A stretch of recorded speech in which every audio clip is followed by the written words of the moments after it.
રાજ્યમાં ફોરેસ્ટ ગાર્ડની પરીક્ષા પહેલા જ કૌભાંડીઓ સક્રિય થયા છે। વિદ્યાર્થી નેતા યુવરાજસિંહે દાવો કર્યો છે કે પરીક્ષા પહેલા જ કેટલાક ઉમેદવારોને કૌભાંડીઓએ નકલી એમ્પ્લોયમેન્ટ લેટર આપી દીધા છે અને લાખો રૂપિયા પડાવ્યા છે। તો આરોપીઓએ ઉમેદવારોને ગાંધીનગરમાં અરણ્ય ભવનમાં નોકરી આપવાની સાથે પગાર ધોરણ 27,000 રૂપિયા હોવાની લાલચ પણ આપી હતી।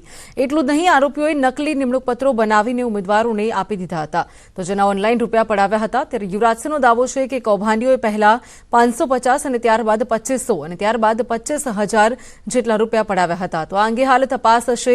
મોટા કૌભાંડના નેટવર્કનો પર્દાફાશ થઈ શકે છે, તેમજ એ પણ સામે આવી શકે છે કે અત્યાર સુધીમાં કેટલા લોકો આ લોકોના ભોગ બન્યા છે।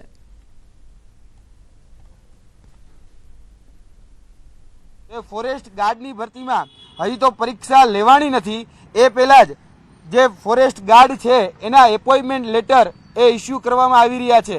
એટલે કે આ જે એપોઇન્ટમેન્ટ લેટર છે એ ફોરેસ્ટ ગાર્ડ માટે સૌપ્રથમ ઇસ્યુ કરવામાં આવેલો હતો, પરંતુ આજે કેન્દ્ર સરકારની જે ભરતી હોય એ કેન્દ્ર સરકારના જે લોગા હોય એ લોગાનો ઉપયોગ કરવામાં આવેલો, એ જે સ્ટેમ્પ પેપર હોય એ સ્ટેમ્પ પેપરનો ઉપયોગ કરવામાં આવેલો, અને જે નોકરી આપવાના જે વાયદા વચનો જે આપવામાં આવ્યા એ વાયદા વચનો ગાંધીનગરની અંદર આ જે ભરતી છે એ ભરતી કરવામાં આવશે। અને આ જે લેટર છે એ લેટરની અમે પુષ્ટિ કરી છે। આ લેટર સંપૂર્ણ રીતે એ ફેક છે।